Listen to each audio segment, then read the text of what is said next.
A president can resign. Can his own party impeach him? Can his cabinet remove him from office? These are no longer just theoretical questions. These are scenarios that are genuinely being discussed right now in the corridors of Capitol Hill. Because Donald Trump's presidency may be living its final days. And this isn't something only Democrats want. Even Republicans are now saying, this can't go on like this. But wait, I haven't even told you the most alarming part yet. Because this isn't just a normal political crisis. This may be the greatest constitutional breakdown in the 250-year history of the United States. In December 2025, something completely unprecedented happened at a Naval War College meeting. A senior U.S. Navy admiral, Admiral Alvin Holsey, confronted President Trump face to face and said to him openly, "You are an insult to everyone who wears a uniform in this country.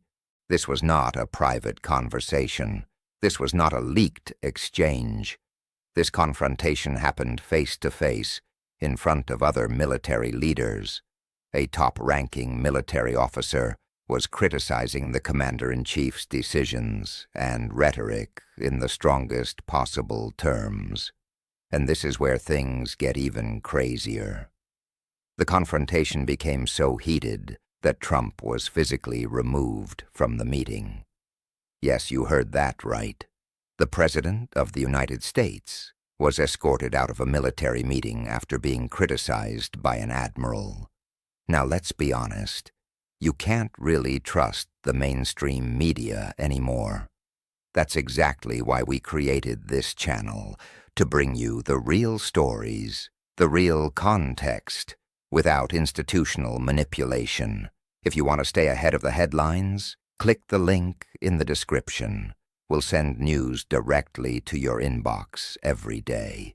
Now, let's get back to the video. Military officers are trained from the very beginning of their careers to respect civilian leadership and to maintain strict political neutrality, even if they personally disagree with decisions made by elected officials like the president. The entire structure of American civil-military relations depends on officers setting aside their personal views and following lawful orders through the chain of command. For a senior admiral to break this norm so openly and dramatically suggests that he believed Trump's behavior had crossed lines that could no longer be tolerated or ignored in the name of traditional military discipline and respect for civilian authority. The fact that Admiral Holsey was willing to sacrifice his career and leave the Navy rather than continue serving under Trump's leadership shows just how serious the situation is. Officers at this level do not retire early without compelling reasons. They are usually deeply committed to service and have spent decades building their careers and reputations. And this is where things become truly frightening. Because Admiral Holsey is not alone. This is part of something much bigger. Admiral Holsey had been dealing with growing frustration over Trump's approach to military decision-making, especially regarding controversial boat attacks in the Caribbean. These attacks made headlines and raised serious legal and strategic questions. Trump was pushing for aggressive military operations against vessels suspected of drug trafficking off the coast of Venezuela, and he was making public statements about these operations. Military commanders viewed this as reckless, legally questionable, and potentially damaging to U.S. interests and military morale. The final straw came when Trump and Secretary of Defense Pete Hegseth ordered a second lethal strike on the boats, despite concerns from military lawyers and operational commanders about whether the attack was justified or legal under international law. Admiral Holsey was not some random mid-level officer raising concerns through proper channels. He was a senior Navy leader with decades of experience, someone who had commanded ships and operations and understood both the strategic and legal complexities of military action. But here's the real question: what happened next? Because this story doesn't end here. In fact, it's only just beginning. In the days following Admiral Holsey's confrontation with Trump, Capitol Hill quite literally exploded. More than 120 members of the House of Representatives and at least 7 senators publicly stated that Trump should either resign or face impeachment. This wasn't just a small group of loud Trump critics going nowhere.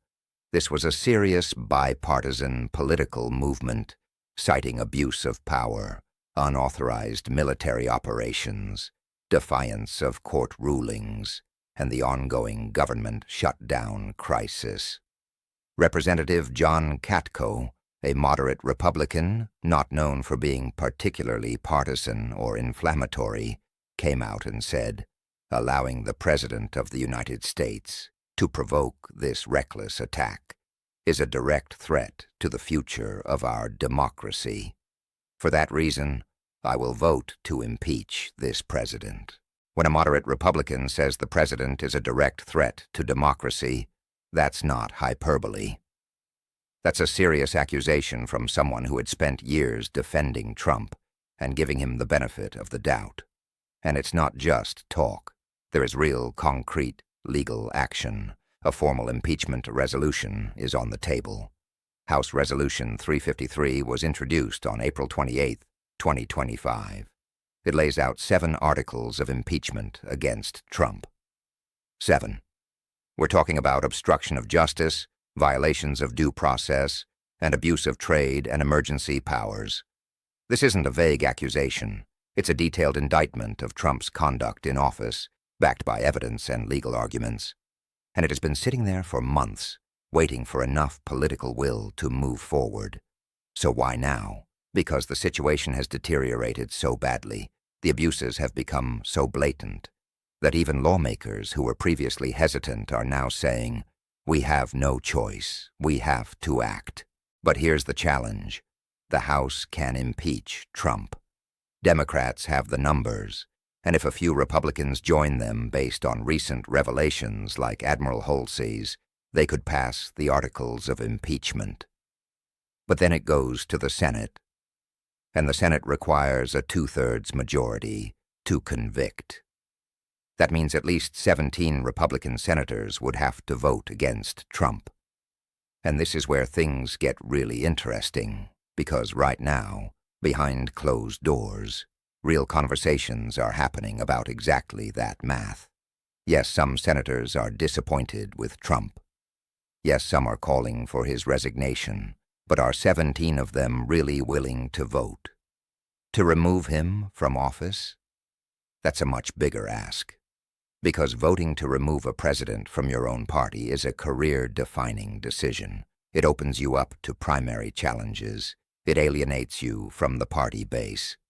In many red states, it's political suicide. But here's the reality. If Trump does something, and no one knows what that might be, but if he does something so indefensible that even his most loyal allies can't defend him, then the math could change. And there are signs that this could happen, because Republicans aren't just worried about Trump. They're worried about the 2026 midterm elections, and every poll shows that being associated with Trump is becoming politically toxic. But there's another option, and some believe it's more likely: the 25th Amendment. The amendment allows the Vice President and a majority of the Cabinet to declare that the President is unable to discharge the duties of the office. If that happens, the Vice President becomes acting President, and Trump is removed without an impeachment trial. But this option has its own problems. The Vice President would have to turn against Trump.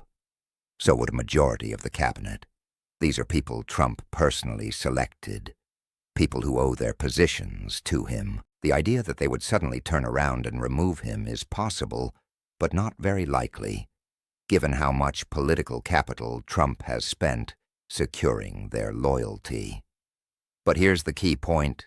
Even this is being discussed. Democratic leaders and some moderate Republicans are taking it seriously. The fact that this mechanism has never been successfully used before tells you just how serious the situation is. So what will actually happen?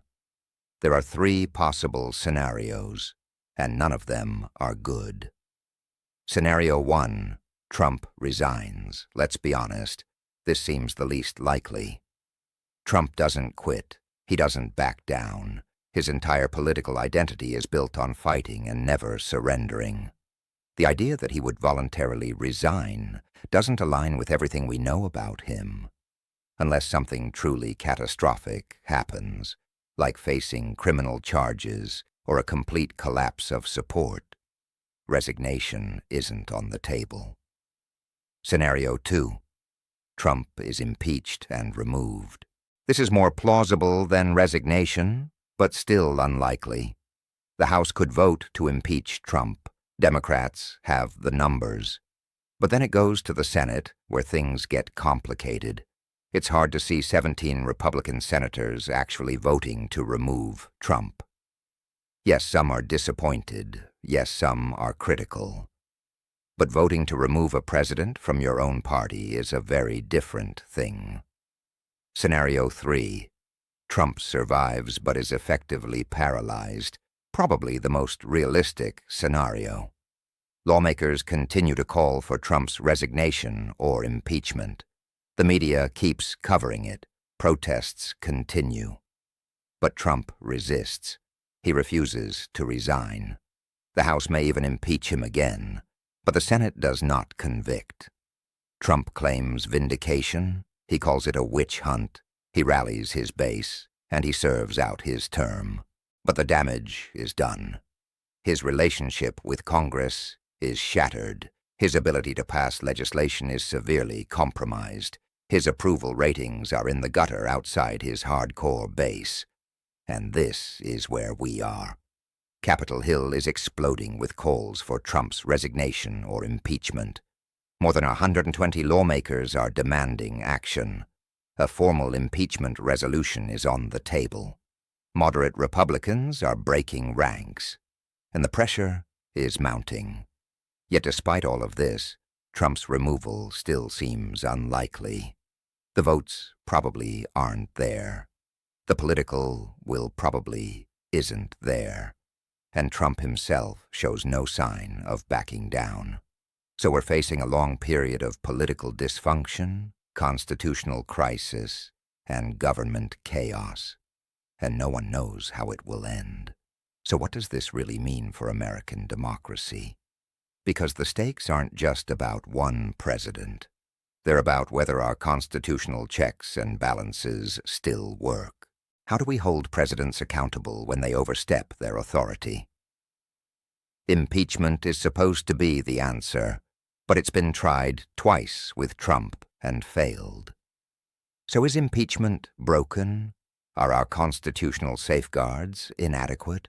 These are fundamental questions about how our system of government functions, and this current crisis is forcing us to confront them. Here's the bottom line. This isn't just about Trump. It's about how this country will govern itself in the future. And whatever happens in the coming weeks and months will shape American politics for generations. Make sure you're following. Make sure you stay informed, because this story is going to define American politics for the next several years. Subscribe, click the notification bell, and keep watching, because things are about to get even crazier.